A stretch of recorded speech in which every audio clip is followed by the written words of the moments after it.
아, 뭐 잠시 얘기를 하다가 말았습니다만 만배 형이 사실 윤석열하고 의외로 친했죠.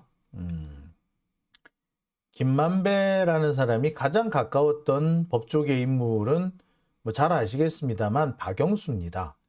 그리고 박영수의 계보를 따라가다 보면 박영수, 최재경, 뭐 최동욱 그리고 그 밑으로 내려오면은 윤석열까지 이어집니다.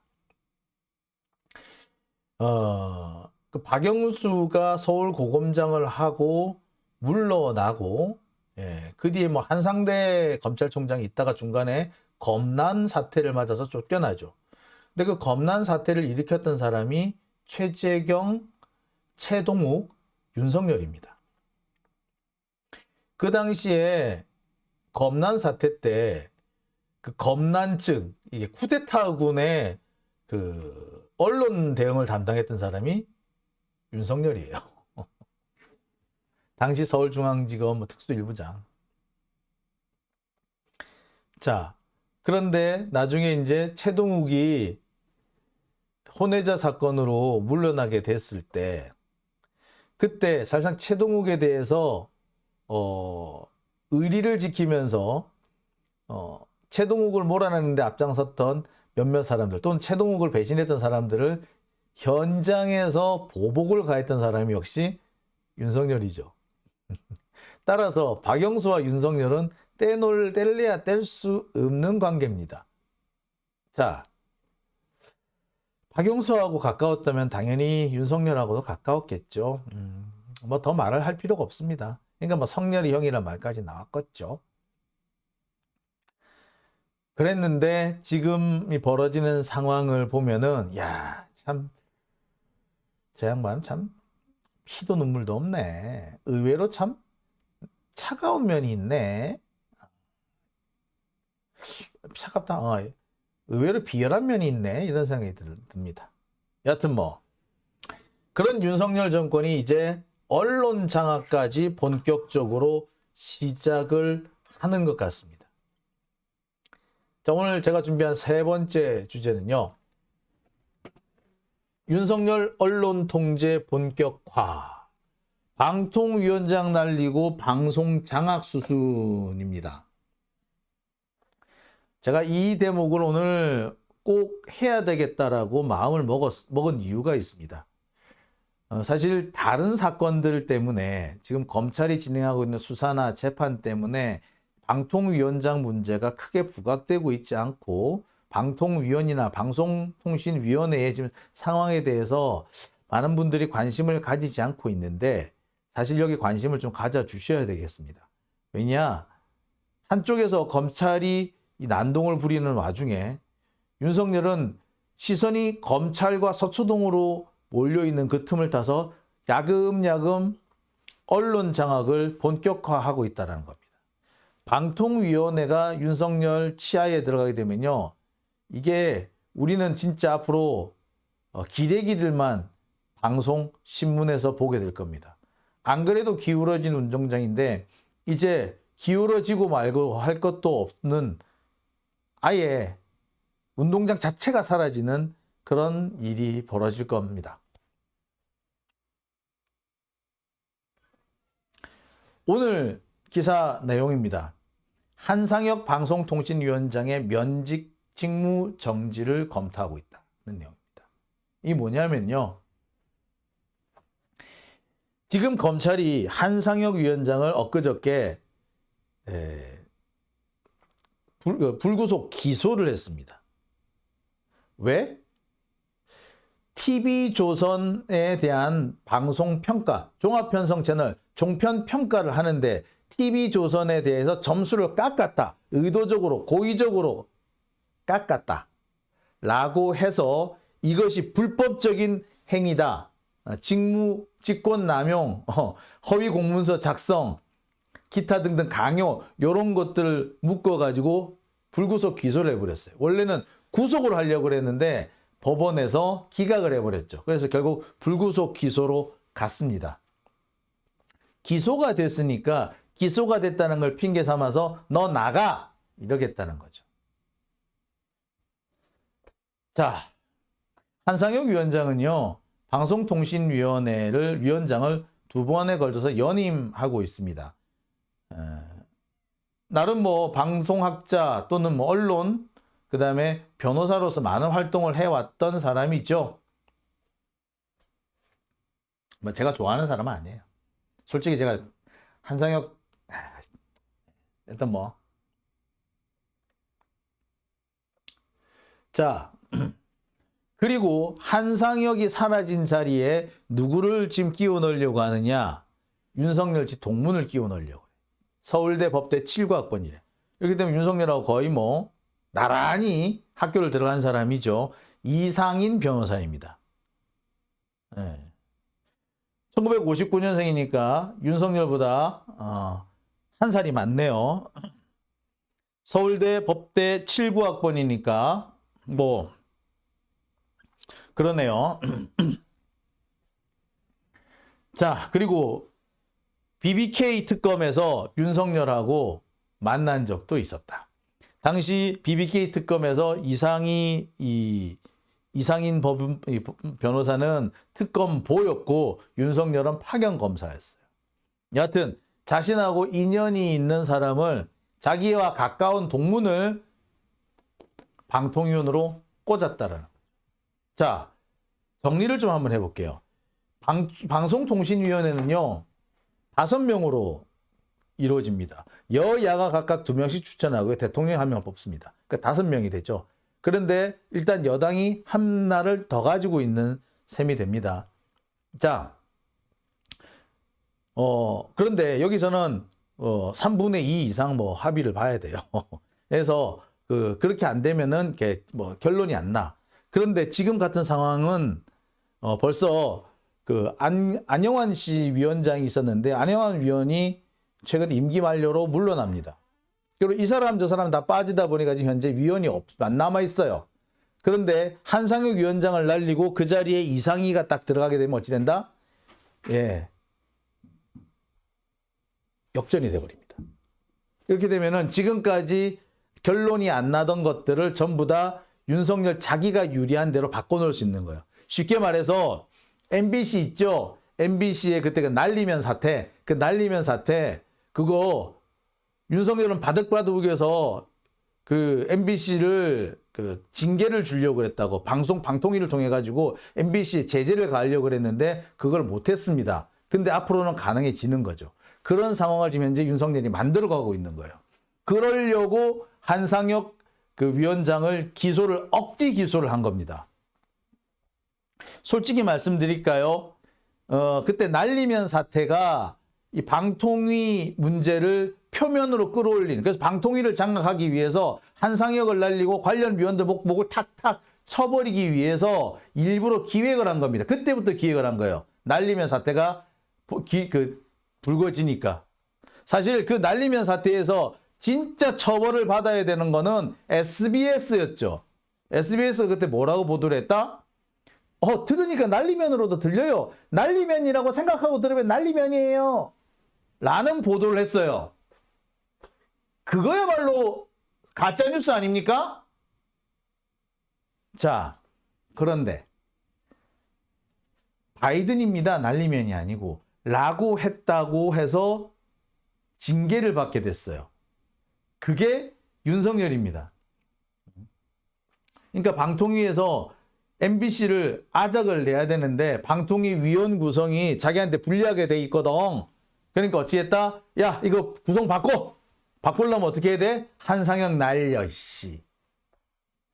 그렇게 된 거예요. 그래서 택도 아니게 TV조선 재허가 심사 점수를 깎았다. 고의로 깎았다라는 억지를 부려가지고 지금 막 구속 기소하고 그나마 한상혁 위원장 구속까지는 안 됐는데 지금 법 기소가 되는 이런 상황까지, 불구속 기소까지 가는 상황까지 오게 된 겁니다.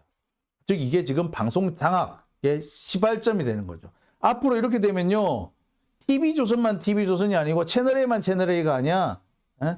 방송 3사가 다 T조가 돼버리는 거야. 그런 상황이 지금 현재 벌어지고 있어요. 진행 중입니다. 그러니까 제가 얘기를 안 하겠습니까? 할 수밖에 없는 거죠. 지금 많은 사람들이 이 부분에 대해서 관심을 갖지 않기 때문에 제가 참 답답한 부분인데요. 특히 지금 문제가 되는 부분이 뭐냐면 이 최민희 의원과 관련된 부분입니다. 최민희 의원이 지금 방통위원으로 선임이 됐습니다. 원래 방송통신위원회는 5명으로 구성이 되는데, 자, 2명은 야당 추천, 나머지 2명은 여당 추천, 1명은 대통령 추천, 뭐 그래요. 그런데 야당이 추천한 이 최민희 의원을 현재 선임을 안 하고 있는 겁니다. 선임을 해야 되는데 선임을 안 하는 거지. 계속 시간을 질질 끌고 있어요. 이런 핑계 저런 핑계. 그래서 위원회 자격이 없다는 등 계속 이런 식으로 지금 물고 늘어지고 있어요. 자, 왜 이런 짓을 하느냐? 결과적으로 최민희 의원이 방통위원이 될 거예요. 안 될 수는 없어요. 그런데 최대한 뒤로 질질 끌어야 될 만한 이유가 있습니다. 현재 방통위원은요, 3명밖에 없습니다. 2명이 현재 임명이 안 된 상태예요. 그런데 이번에 윤석열이가 자기 측근인 이상인 변호사를 추가합니다. 지금 현재는요, 방통위원이 3명밖에 없는데 한상혁, 김효재, 김현 그렇습니다. 김효재가 국힘당 쪽 사람이고 한상혁과 김현은 민주당 쪽에서 추천한 사람입니다. 2대1로 앞서고 있죠. 그런데 여기에 이상인이 들어오게 됩니다. 그렇게 되면 2대2가 되겠죠. 이 상황에서 한상혁 위원장을 면직시켜버립니다. 그러면 다시 2대1로 역전이 되죠. 그러게 되면서, 그런데 최민희 의원에 대해서는 임명을 안 합니다. 그렇게 되면 자연스럽게 윤석열이 방통위를 장악하게 되죠. 꼼수지 이거. 이거 제대로 하는 거 맞아요? 대통령이란 새끼가 말이야. 이런 개떡 같은 꼼수를 부리고 지랄이야. 이런 짓을 꼭 해야 되겠어? 대통령식이나 돼가지고 쪼잔하게 등신 같은 새끼, 상등신 새끼 가지고 말이야. 이거 뭡니까 이거? 진짜 참. 자, 봅시다. 이렇게 해서 방통위를 장악하게 되면 어떻게 된다? 앞으로 T조 같은 새끼들은 아무리 나쁜 짓을 하고 아무리 헛소리를 찍찍 갈겨도요, 문제가 안 생길 거예요. 반면에 다른 MBC 같은 데는요, 맨날 두들겨 맞을 겁니다. 방통위한테서. 이 문제가 뭐냐면 방통위한테서 두들겨 맞으면 그게 뭐가 된다? 방송사 허가 취소를 받을 수 있는 상황이에요. 실제로 법세련 이런 애들이 김건희 보도 이런 거 관련해 가지고 막 진정서 내고 시비를 걸기 시작했어요. 앞으로 이런 일이 계속 벌어질 겁니다. 그러니까 지금 벌써 윤석열은 자기가 방통위를 장악할 거라는 시나리오를 짜놓고 거기 시나리오 맞춰가지고 장악이 끝나면 진행될 사안에 대해서 이렇게 쫙 세팅을 해놓은 거죠.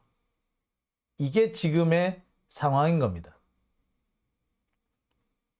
실제로 벌써 진행도 되고 있습니다. 광주 방송에서 진행자가 교체가 되죠. 갑자기 교체가 됩니다. 언젠가 그 교체 내막이 밝혀질 거다라고 했죠. 광주 방송 이게 아마 제가 알기로는 운영을 호반건설에서 하고 있나요? 중흥건설에서 하고 있나요? 대주건설인가? 하여튼 그쪽 건설, 여기도 건설사죠. 건설사가 사실 검찰한테 되게 취약해요. 압박받을 수밖에 없겠죠. 자, 이런 상황을 보면서 야, 이거 심각하겠구나 라는 생각이 듭니다. 그러니 이게 중요한 문제가 아니라고 할 수 있겠습니까? 근데 지금 많은 분들이 법정에 관심이 가 있고 당장 워낙 이재명 대표가 기소당하는 그런 황당무계한 상태이기 때문에 이 방통위에 대해서 별로 관심을 못 가지고 계신데, 이 방통위에 대해서 여러분 관심을 가져주십시오. 우리가 잠시 관심을 잊고 있을 때 그 사이에 윤석열은 이 장악에 나선 겁니다. 언론 장악에 나선 거예요. 앞으로 우리 더 참혹한 시절을 지나게 될지 모릅니다. 우리 맞서서 싸워 나가려면은요, 하나하나 좀 해야 됩니다. 아스피님, 심각한 것뿐이라서 답답하시다고요? 생각을 좀 바꿔볼게요. 왜냐, 윤석열이 그만큼 여유가 없다는 거죠. 그만큼 자기 권력이 탄탄하지 못하다는 겁니다. 우린 그런 모습을 보죠. 아니, 왜 박근혜도 안 하던 짓을 윤석열은 하지? 이명박도 안 하던 짓을 윤석열이 하네? 간단합니다. 윤석열은 세 가지가 없어요. 첫째, 지식이 없습니다. 둘째, 생각이 없습니다. 셋째, 자기 세력이 없습니다. 그러니 그냥 시키면 시키는 대로 하겠죠. 누가 시켰는지는 제가 여기서 말 안 합니다. 자, 지식이 없고 생각이 없고 지지 기반이 없다. 그러니 할 수 있는 건 뭐겠어요?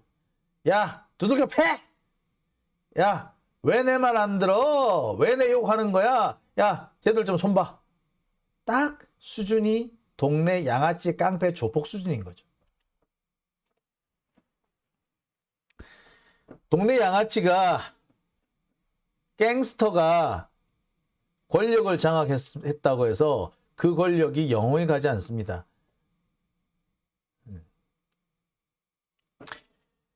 환관들이, 내시들이 권력을 장악했다고 해서 지들이 황제가 될 수는 없어요. 환관이 황제가 된 사례 보셨나요? 그리고 그들의 권력이 얼마나 오래 가던가요? 영원할 것 같은 십상시 권력 어떻게 됐습니까? 자, 얼마 안 남았습니다. 수구레님, 무능하면 겸손이라도 하든가. 아스피님, 무대뽀라서 그게 더 무섭죠. 예. 무대뽀라서 진짜 무섭긴 합니다. 무섭다기보다 황당하지. 야, 저런 짓까지 하네. 예, 쟤들은 저런 짓까지 하네. 이런 거죠. 자, 오밤중의 뉴스. 답답하지만은 제가 그래서 여러분들 답답하지 말라고 한 가지 공개해 드릴 게 있습니다. 자, 역시 여러분 혹시 옛날 이 기사 기억나십니까? 중앙일보 강찬호 기자라는 놈이 쓴 기사입니다. 이재명 뽑은 민주당 대선 경선에 대리 투표에 있었다. 관리업체가 시인했다.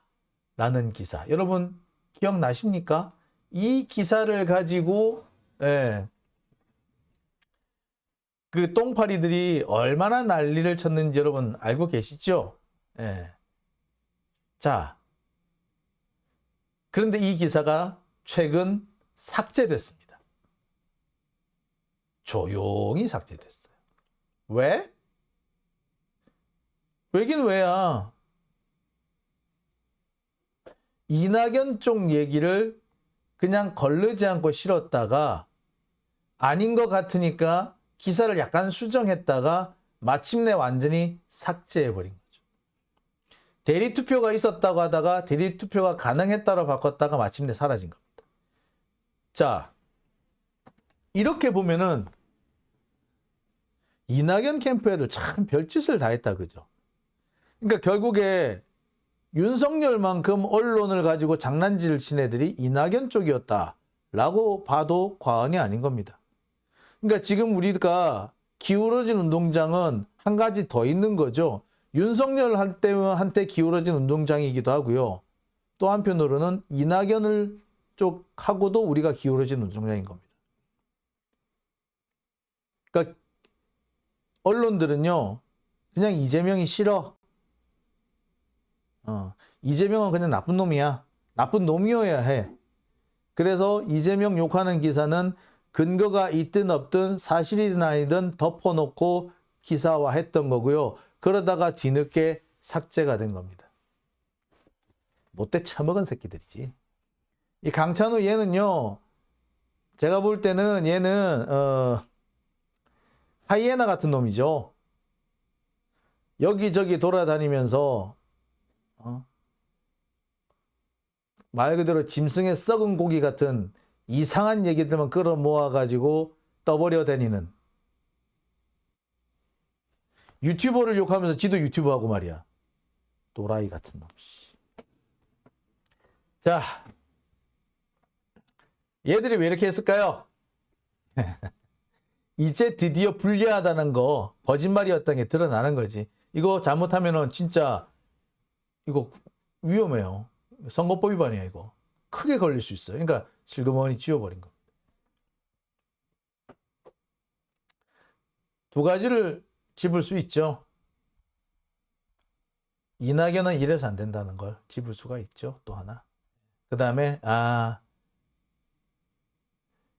이낙연은 윤석열과 다를 바가 없구나. 자, 오밤중의 뉴스 오늘은 제가 여기까지만 하겠습니다. 벌써 1시가 됐